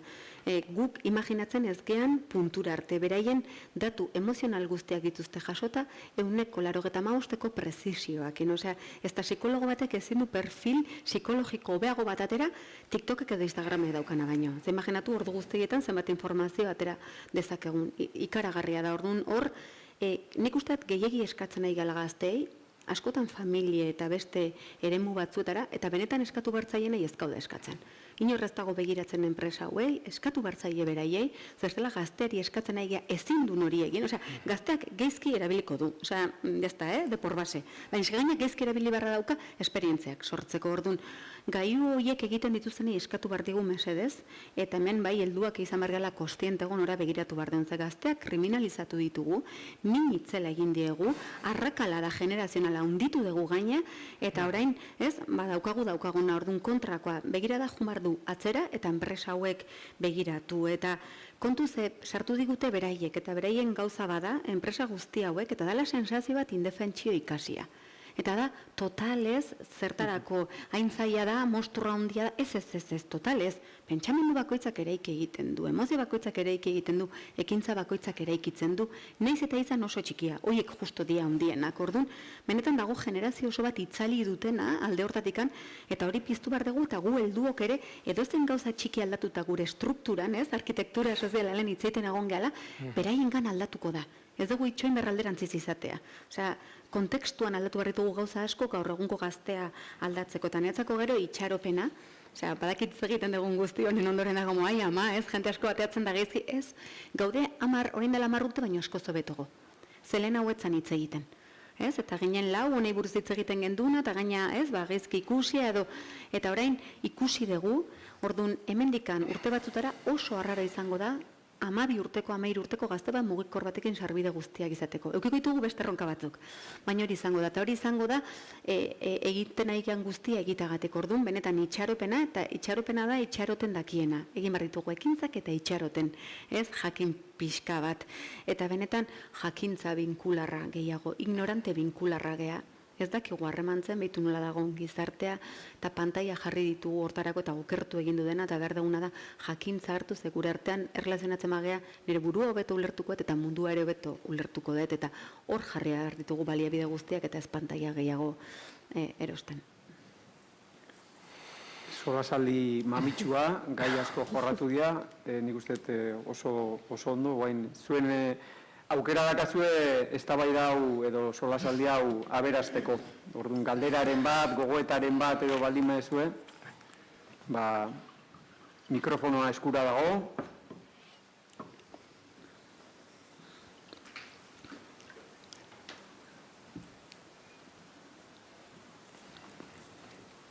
Galderaik edo espaldin badago, nik jarraitukoet. Hitz egiten egia, eta lehen honek aipatu dut, helduok nola ikusten ditugun gazteak, zuek harremana dezue gazteekin, konsultan, ikasgelan, eta haiek nola ikusten dute guk haiei gailuen erabilera nola kudeatzen deun, edo kargu hartzen diegun, edo ez, behik nola jasotzen dute helduon jarrera hori gailuen erabileraren aurrean. Nire esperientzitik kontraesan ikaragarriarekin, eta asarre, eta niri ez ditarritzen. Zeguk esaten diogu mugikorrez erabili, eta ninago gaueko 12 bere aurrean, sofa ondoan, e-mailak erantzuten. Osa, gure TikTok beste bada. Berai harrapatu dituzte modu batea, eta guri beste batera. Gu pantaiez josita gaude, gure lanaldiak, ez? Esaten dugunean harremantzeko arazoa daukagula, ez dakit norbaitek erreflexionatu duen hainbeste pantaiak, ez? Leku bateagoaz bakoitza bere burua, bere lana begiratzen, bere gauzak oporretako eguna hartzen, hor gaude, hori ikusten nahi die denbora guztian. Askotan guri pasatzen dugu formazio bat ematea jun, guk ematitugu formazioak LH Laubetikan unibertsitatetara, eta LH Laubek ume batzu izoaz hitz egitea, ze guk erakusten digu nola funtzionatzen duten enpresa hauek, beraiek jakiteko, ez? Eta kanpoan autobus paradan, 40 urtetik gorako gazte asko, nola gaude denok, goizeko 8etan autobusari itxoiten, bai, igual TikToken ez, eguraldiari begira, hori gure TikTok da, kontrol sensazio ikaragarria handia ematen digulako. Orduan, ze gertatzen horrekin, ez gaudela beraien erreferenteak izaten alde hortatik, gu gea erreflexio benatu behar duguna noraino sartu ditugun, ez, gaiu guztia hauek, orduan beraiek da, ezin duain arriskutsua izan, ez? Nire gurasoak edo hemen balimada biltza eta gauza guztia hauek egiten nahi balimadia. Orduan, hor bai behar dutela pixkat beste adibide batzuk, eta ez esan zurik kendu mugikorra, eta ni gero 5 minututara mugikorra ateratzen dut, ez? Hor, behaiek asarratu egiten dira, eta netzako normala da, ze gu ez gea kostiente noraino daukagun guk. Guk egiten dugu astebete mugikorra kentzea, proiektu bada, eta astebete ez mugikorra kendu, gazteak eta helduak, eta sartzen da, kutsatxo batean, giltzapetuta. Gehienak erreflexio bat egiten dute idazten beraien emozioak eta ze gertatu den, eta gehienak konturatzen dira bere gurasoek daugatela uste zuten, baino engantxe asko zere gehiago. Ze beraiei atentzio eskatzen denean, ze beraiek ez daude pantailan aurren, badaude edo telebistari, edo Netflixeri, edo ordenagailuari, edo mugikorrari begira. Gure artean, espazio berean lan egiten dugu helduok, sarritan, eta zenbat mezu digital bialtzen diogun elkarri, ez? Hori ere deigarria da. Eta zentzu horretan entzuten nuen gero eta komunikazio gehiago dagoela eta komunitate gutxiago. Batzutan geldiune bati eusteko, zenbat mezu iaia bialkatzen da, ezinezkoa 200 mezu jaso ondoren, ez? Horrekin ere, pentsa beharko genuke. Egia da, hala ere, agian ez, pantaiak bai ala ez planteatu beharrean, zelan konexio horiek harreman bihurtzeko, hau da, bitarteko gisa harremanetarako izatea eta ez helburu bere baitan, ez? Baizik eta, ze punturaino presentzialtasun baten ikusmugan jartzen ditugun. Bai, hor dago indarkeri digital bat konturatu ezkeana.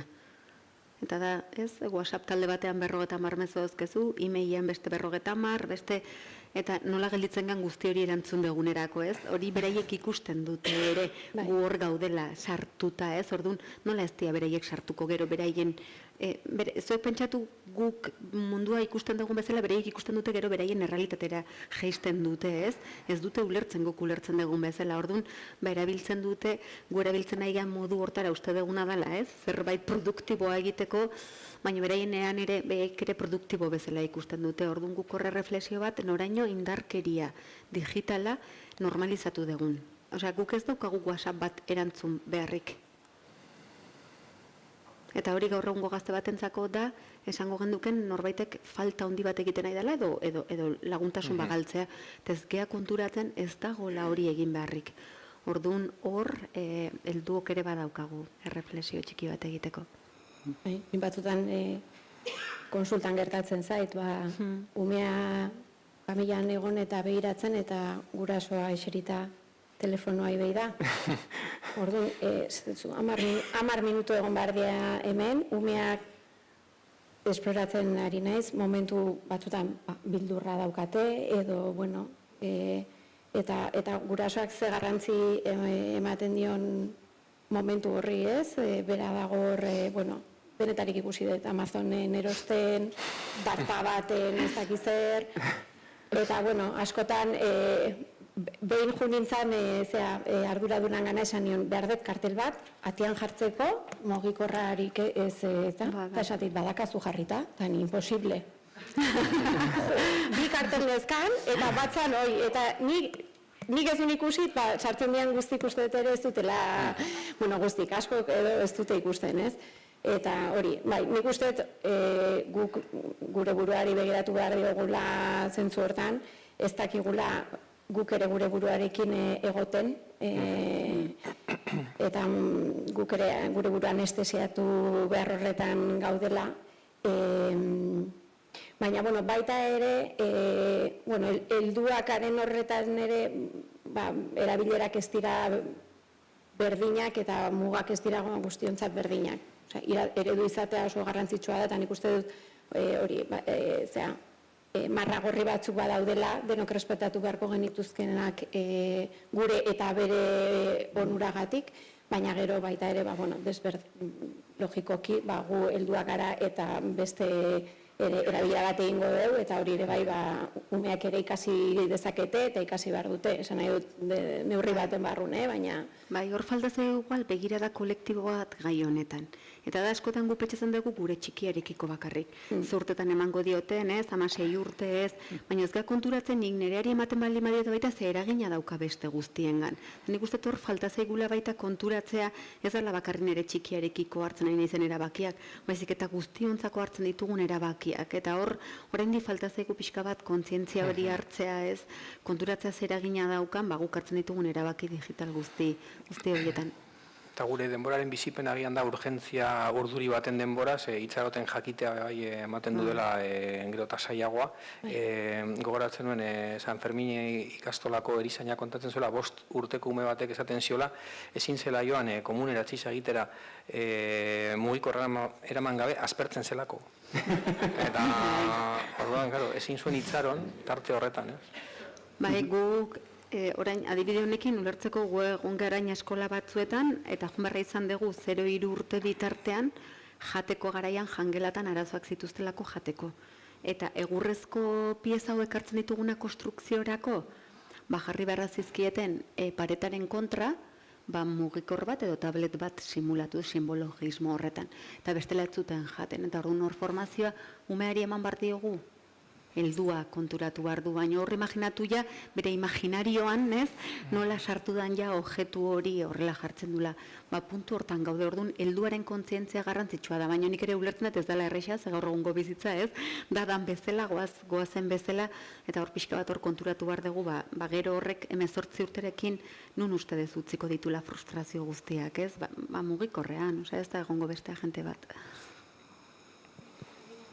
Bai. Bueno, hau da, batez ere kezka bat adierazteko, galde egiteko, zer egin leiken horren aurrian ze. eskola barrun, edukiak, irakasleak edukiak ematen dizkietenean pantaila handian jartze dituzte edukiak, apunteak, eta gero bereiek dauzkate, bakoitzak ordenagailu badaka, eta hor dauzkare bai, ez? Eta ariketak hor jartzen zaizkio, eta hor idaztea badakate, baina batzuk kuadernoan ere idazten dute, ez? Baina kontua da horretaz gain, etxera aiatzean, ikasteko eta ariketak etxeako lanak eta pantaiak erabiltzen dituztela, baina erabili behar dituztelako. Adibidez, nire alabak erabat debekatuta daka, mugikorra. 12 urte dauzka, 13 beteko ditu irailean, eta erabat debekatuta dauzka. Niri ezin ditartu, baimen askatu behar dit erabiltzeko. Esan diot, debekatuta dakazu, baimen askatu behar duzu. Oso mugatuta daka, baina, klaro, nik bestea ezin dut kontrolatu, orduan, digitalizazio bortitza sartu da eskoletan, ni oso kezkatuta nagoela, ez dakit galdera ez dakit galderarik, da, horren aurrean ze esaten dezuten, edo ez dakit. Metu hor, osasunari begiratzen balima diogu, baremoak dia, 0-6 urte bitartean, 0 pantaila. 30 minutu, balima da, zerbait kalitatezkoa. 6tik 12ra, ordu bete, gehienez. Eta 12tik gora, eta gu hor barruan gaude, 2 ordu. Osasunetikan begiratuta.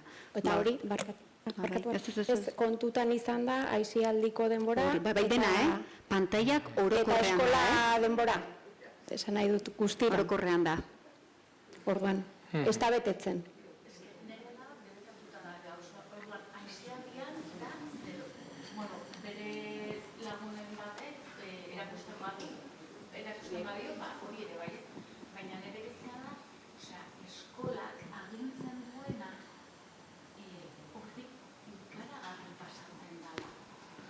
Eskola barruan hezkuntzan digitalizazio bortitza dago, eta horren aurrean zer egin, herrialde batzutan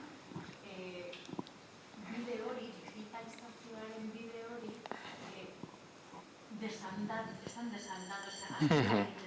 desegiten ari dira. Eta hori, nik hori hemen nahiko nuke.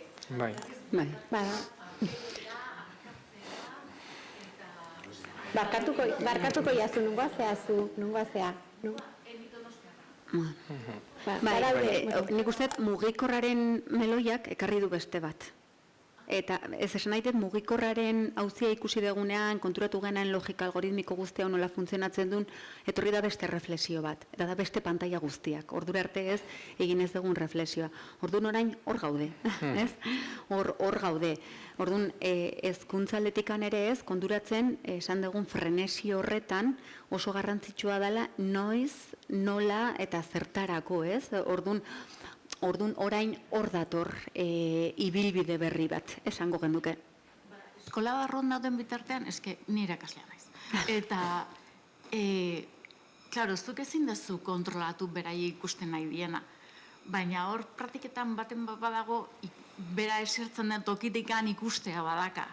Eta, bai, agian apunteak dauzkate eta ariketa daukate, baina agian futbola ikusten nahi dira, edo txorrada bat ikusten nahi dira.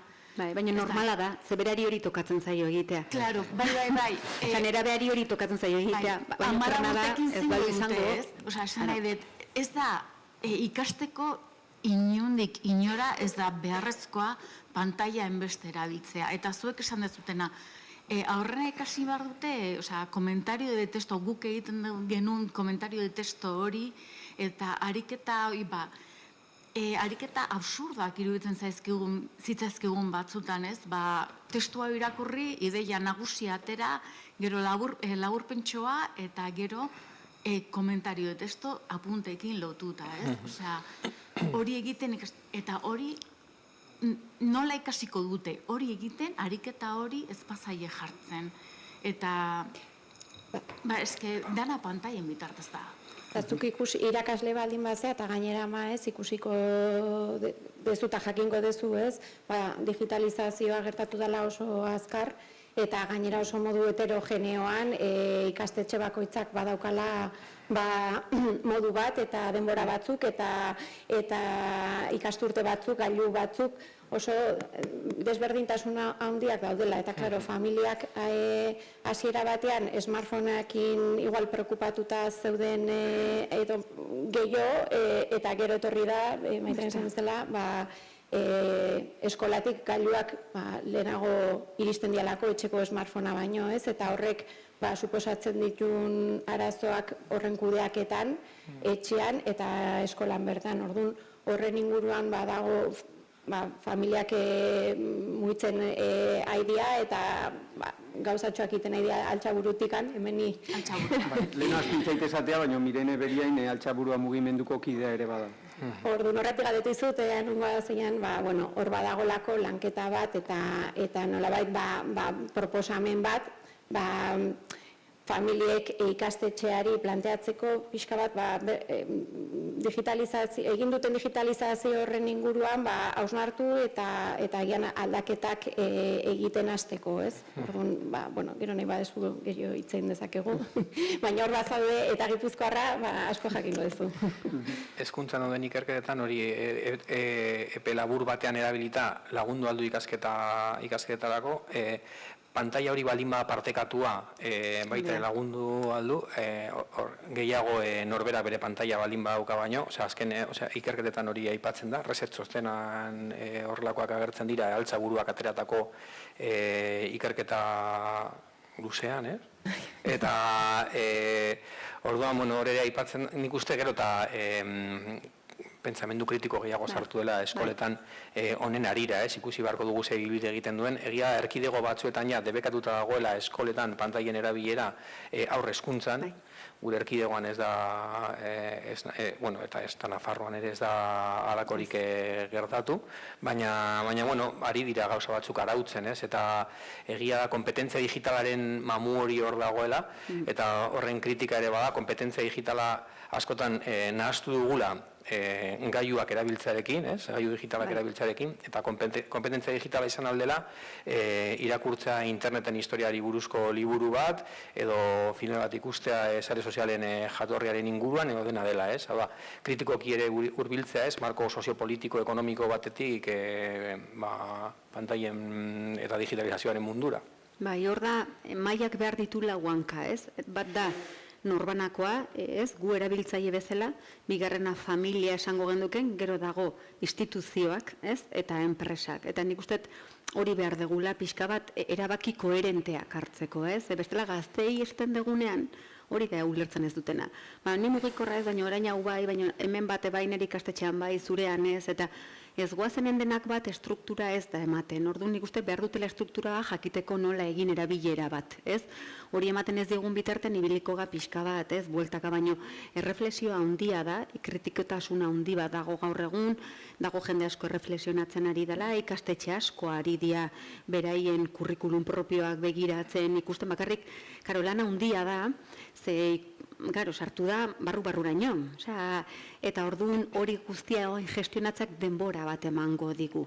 Eta orain behar duguna da, instituzioak ere ez hanka bat izatea, eta ez ustea inbeste bakarrik bakoitzak egiten duguna egitea, zer bestela inkoherentzia saltzen diegu, eta ni badakit hor, askotan, hemen hitz egin dugu baita mugak, limitak, gaur egun beldurra asko ematen digute hori, eta bizitza muga pila ditugu, eta gaina eske importantea gure mugak jakitea zeintzu dien, baita gure burua ere errespetatzeko eta bestearena.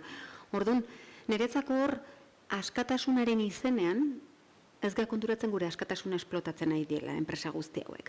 Orduan, askatasuna beti orain uzten dugu, dala ez muga bakoitzak erabaki, ez daude erabaki batzuk hartu harra ditugula estruktural bezala. Eta nik uste gure gaztek hori eskatzen nahi dela garrasika. Zer, beha normala da, beha ongo da errealeko partida ikusten, beste ez dakize pasatzaio aste bukara hontan, nik ere berdina egingo nuke. Ez, beraien adinarekin, berari etzaio tokatzen ondo egitea. Tokatzen zaiona parekoari, eta irakasle asko daude, polizia lanak egin bar dituztenak, eta ia zin da, irakasle izatea zaila balima da, beraz dia gaur egun daukagun konplexutasun guztiarekin, pantaiekin zailago egiten da, ez? Orduan, hor badago, erreflexio bat, badago gogo bat, eta horre jun bar da pausoak ematen. Baina bai da, orain irikidan erreflexio potente bat.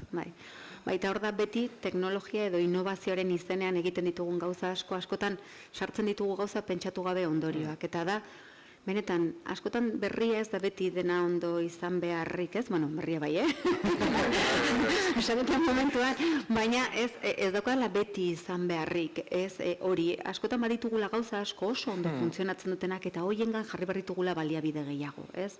Eta hori ere garrantzitsua dela. Eta lehen binkulo ipatu duzula innovazio bat dago urtero hezkuntzan, eta da harreman berri bat egin behar duzula ikasle berriekin. Bai. Eta hori da importantea, ez?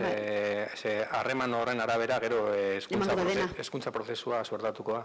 Guztiz.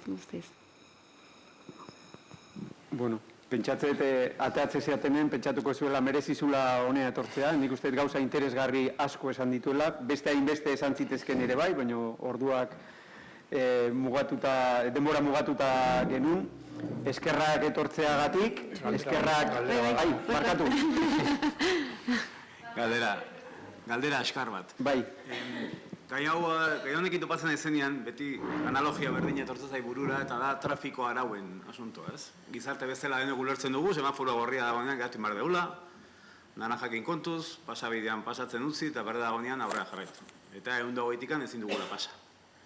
Baina gai honen ingurua, ez daukagu ezer, ez? Eta naho ezotegian ari 12 urteko gaztetxoei 500 zaldiko Ferrariak ematen. Bai, guztiz. Orduan, arauen arira, eta gai hauek arautzen arira, badakit, herrialde batzutan ari diala. Australian okerrezpan dago gaina planteamendu oso zehatza izan du da, 16 urte arte, sare sozialik ez. Alan moduzko arrakastakin eta bere arazoekin, baino hasi dira. Europan badakit herrialde batzuetan ere, badoela antzeko planteamenduak eta barrez. Galdera zuzena zuentzako, nik esako bandizue bihar 16 araua hemen jartzen dela, nola ikusten duzu. Eta bakit prohibizionismotik ari naizela, eta kontzeptualki berez ja planteamendua ziretik pixkat ere, bildurtzen nau, baina iruditzen zait, gai honen inguruan ere horrelako planteamenduak hasi beharko ditugula mahai gainean jartzen, ez? Zeratik engaldetzen dut hau, beti kontrol paretala zari geha, baina kauen dio, eta Instagram zein kontrolatu behar du. Zenin ere alabaren kontrola emango dut, kontrol parentalakin. Baina jende hau zein kontrolatu behar du. Galdera zehatza, 16 urte, mugari jarri behar du, bai ez? Bai, eta gaina muga ez gaude gazteari jartzen. Muga egia jartzen enpresa guzti horiek gure gaztearen gana ez iristeko. Eta hau da egin behar dugun aldaketa, berri hori muga beldurra ematen digu, muga hitzakoen, ezak zertu diogun fobia moduko bat, eta da, noski baietz, ez? Eta ez duk esan dezunen Ferraria guk lehen kotxe baimena genaukagunean eta kotxea, ez? Lehengo kotxeak etzien bate seguruak, eta jende asko hiltzen zen kotxeko istripuz. Pila bat, eta zeskatu genien kotxe seguruagoak. Gaur egun jende hiltzen da kotxe azidentetan, noski, ekin ezin daiteken zerbait dalako. Baina seguruagoak eskatu ditugu, berdina plataforma guzti hauek. Seguruagoak eskatu behar ditugu. Eta oraingoz, horrei kaso egiten ez dioten einean, ez dute kasorik egiten, naiz eta eskatu, orduan muga bajarri badiegu gure gazten gana ez iristeko. Hemen Espainian ere badator. Bakarri politika gaur egun hain konbulso dago, zaila izaten dela gaur egun zerbait aurrera ateratzea, ez? Baina noski baietz. Baina nik ala ere, egingo nuken beste reflexio bat. Ez da bakarrik 16 urtetik berakoak. Ez sare sozialak horrela dauden modura, gizarte modura izan nahi ditugu? Izan dezakete daukaten gaur egun politikari batek edozein beste lekuetan eman beharrean bere notizia, sare sozialetan eman behar du guzti, osea, hor, ez, gaztetan noski baietz, baina enpresen gatikan, baina guk ere imarko diogu bueltatxo batea, sare sozialak diak guk komunikaziorako erabili nahi ditugun plataformak. Edo beste batzuk ez ditugun behar, edo beste bide batzuk. Niri pena pizkate gazteen hitza lehen aipatu duzuna falta segula, baina eta Mirener irakurri nion 25 urte arte garunen garapena gertatzen dela, eta gure kasuan ja ez dela gehiago garatuko. Horregatik haien behar dutela izan pizkate, babestu beretugula gehiago, baina haiei entzun da, udalekuetara baten direnean, esaten dute, hasieran protestatzen dutela, astebete doazenean udalekuetara mugikorri gabe, eta gero testigantza da asko eskertu dutela. Orduan, ondorioei begira bai, uste dut eskertzen dituztela horrelako batzuk. Beraiek geroz eta gehiago eskatzen dute, ez? Deskonektatzeko behar hori... aurreko batean elkartu ginen, honen inguruan antzeslan bat prestatu duten gazte talde batekin, eta nik galdetu nien, 15 eta 25 urte bitarteko gazteak dira, eta egin dute, mugikorra eta sare sozialen erabileraren inguruko arazo desberdinak tratatuz, hori antzeslan bat, pixka bat ere beraien bizipenak agertuz, ez? Eta galdetu nien, eta zuei ze iruditzen zaizue, ez? 16 urtetako muga hau jartzea edo gurasoak, ez? Ibiltzea, hori adosten, mugikorra ez diegu emango, eta gertu dakazue, eta denak oso modu positiboan ikusten zuten, beharra zeukatelako beraiek ere, hori, deskonektatzeko, eta nolabait, ikusi zutelako, beraiengan, ze ondorio izan ditun, eta iruditu zitzaiten oso ekimen polita gazteekin lan egiteko, orain hemen gazta falta zaizkigula, eta beraiekin erreflexioa beren adineko batzuek pizteko modu bat bezala. Guk galdetzen diegu galdera bada, ea beraiek beren anai arreba txikiago bateri emango zieten mugikorra beraiei eman zaien bezala. Eta denek esaten dute ez. Baina egia da, gu formazioak emateagoa zela, ez zaie bate gustatzen 16 urteko legedi hau askori, nik gu jun formazio ematea eta mailak dauzkak margotuta, gauza asko iburuz, baina gero seitun beraiei, eske infantilizatu egin ditugu, eta beraiei erakusten diezuenen ez daudela produktu bat erabiltzen, bezik eta beraiei diela produktua, hor beste zerbait mugitzen da. Eta hori da, erakutsi behar deuna, behaiek diela produktu bat eta ezin degula hori utzi, ez? Orduan, beste leku batetik egin behar diegu mugitzea eta hortik mugitzen dira lehengoak. Eta 3. egunetik aurrera, ia inorrek ez dugu nahi mugikorra bueltatzea, ez daukagu ezer erantzun beharrik, ez daukagu ezer, ez, begiratu beharrik eta lasaitasuna sentitzen da ikaragarri.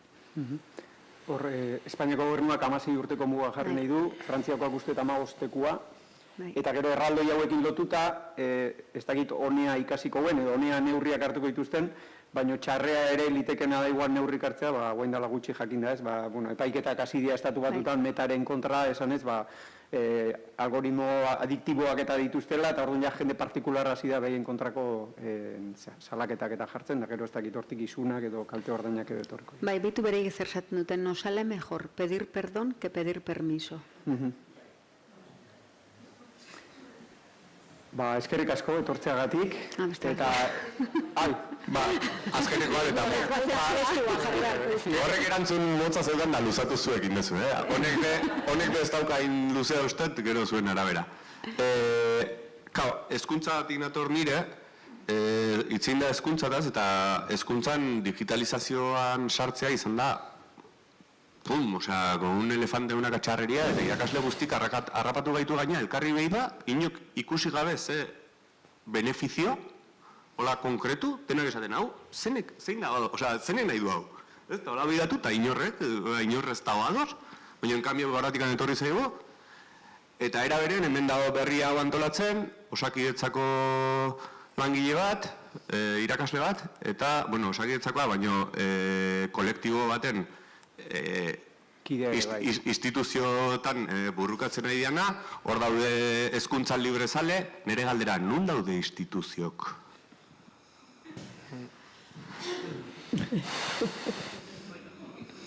Ez que erantzun hori behar deu gizarte bezala, nun daude instituziok? Ez da, inungo kritika joan. Ez, bitu, nik esan barra dukat, gu egon geha instituzioekin gure lanagatikan, Madriden egon geha, izan geha parte, orain osasun digitaleko legedia aterako dana, eta egia da instituzioetan ere badagola jendea gogo asko daukana gauzak egiteko. Badago, zergatikan, seme-alabak koloreak ez ditulako, eta gaur egun seme-alabetan ikusten egea ondorio latz asko. Denok ditugu kasuak. Orduan, dago jende asko, voluntade on handiarekin, baina gero dago dinosaurio oso handi bat aldatzeko. Eta niretzako hor dago gizakian gantzerbait ikaragarri kostatzen zaigula. eta da onartzea gauza gaizki egin ditugula. Gure txikei beste eskatzen diegula, ez? Gure txikei onartu, gaizki aizala, ez? Eta guri, ni guraso bezala, ni ama bezala, askotan esatean, ez? Ostras, eskemen, ni mugikorrarekin ni bat zarrago daukat, eta nik niretzako gaizki egin nuen momentu horretan. Beste modu batera izan marta, baina orduan ez nun informazioa hortarako. Orduan, nik onartzen dut, ez? Eta gaur egun asko kostatzen zaigu instituzionalki edo helduari onartzea. Ostras, hemen ez dugu asmatu guztiz, goazen berrantolaketa bat egitea. Oraindikan helduari nik uste dut hor gabiltzala kostatzen zaigula gauza horiek onartzea. Orduan dago jende asko nahi duna, ze hezkuntza mailan hau hezkuntza bomba asko esplotatzen nahi da ikasleengan, irakasleengan, denengan, eta bakarrik dinosauria horratzen dagoen estrategia hor dagoen politika maila oraindikan ere asko kostatzen da. Baina nik espero dut, zebitu, altxaburuak egin duen gauzetako bada, mugimendu hasitula betik gora. Eta azkenen goiti bera normalean daukaguna. Orduan, mugimendu honek egin du goikaldean mugitu beharra izatea. Eta guk uste duna baino gehiago mugitu beharra izatea nahi dira. Orduan, orain behar duguna da, pixka bat, ni badakit asko kostatzen zaigula, baina behar dugu prozesua.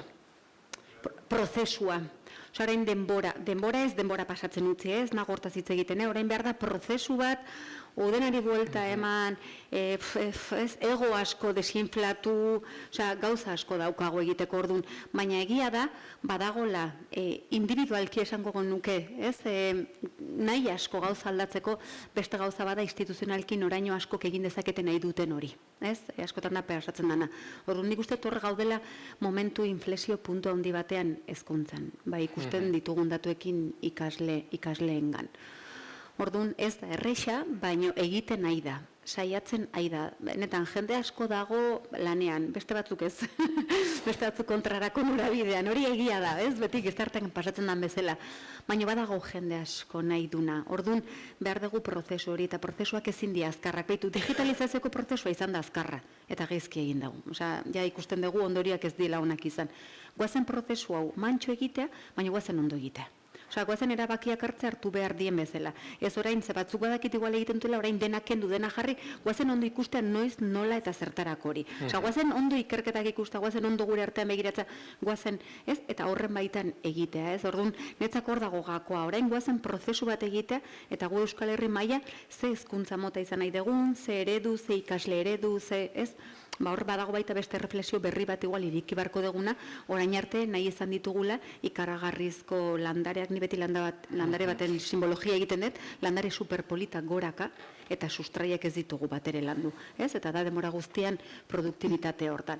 Igual pentsatu behar dugu aber zer nahi ditugun, ez? Gazte produktiboagoak edo gazte pentsalariagoak, kritikoagoak, osasuntsuagoak, ez? Orduan hor daukagu handikapa handi bat.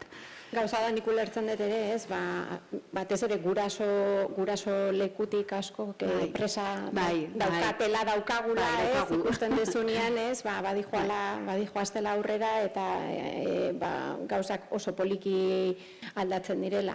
Nik bai uste dut, instituzio mailan, osasun arloko arduradunak eta hezkuntza arlokoak nolabait guztionen inguruan ere ez dakit hariko diren ere lanian edo elkar reflexionatzen edo nondik nora gauzak berrikusi behar dituzten, baina bueno, lan handia dago hor eta nik uste dut osasunak lehentasun bat izan behar duela eta hezkuntzatik, osasunetik luzatzen ditugun gomendioei kasu egin behar diotela. Bai, jarri behar dugu osasuna ardatz eta ez produktibitatea ardatz. Eta hor dago gakoa aldaketan. Ze teknologia guztia besartu ditugu hiperproduktibismo hori hobeagoa eta azkarragoa izateko. Eta osasuna ez dugu kontutan hartu, eta orain dauzkagu onduriak. Orduan, osasuna ardatz hartzen balima dugu aldaketak eman beharko dira, poliki. Eta landare aipatu duzu eta planetaren osasunari begira bebai, ez? Erpin asko daukagaiak eta badago bebai hor irakurketa posible bat, ze eredu energetiko nahi dugun, ze punturaino hor dagoen digitalizazioarekin batera eta adimen artifiziala sortzituen bunker horiekin, ze jasangarritasun eredura goazen. Bai, ez dira bat ekologikoak. eskerrik asko etortzegatik, eskerrik asko solasaldia beraztegatik.